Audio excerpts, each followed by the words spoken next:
पड़ा है। और ये जो चिंगची अब ये गदागारी की चिंगची बन चुकी है। पेट्रोल की कीमत अभी इनको कम करनी चाहिए, वरना यही कुछ ही होगा जो आज हो रहा है। गधा ही बांधेंगे लोग आगे गाड़ियों में। बहुत सुकून है और इससे जो गधे वाले हैं उनको भी रोजगार इससे जो है वो मिलता है। चिंगची गधा गाड़ी चलाने वाले मेहनत कश कहते हैं कि चिंगची को रवां दवां रखने वाली मोटरसाइकिल ही नहीं पेट्रोल भी बहुत महंगा है, जबकि चिंगची गधा गाड़ी का गधा भी सस्ता और इसकी खुराक भी। 100 रुपये का राशन खाता, उसमें मैं 500 का पेट्रोल डलवाता था, मुझे कुछ नहीं शाम को प्रभावित होती।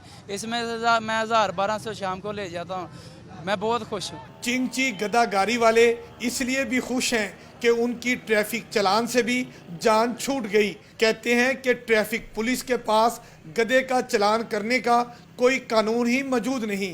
पेट्रोल की कीमत क्या बढ़ी, चिंगची चलाने वाले ने मोटरसाइकिल की जगह गधा बांध लिया।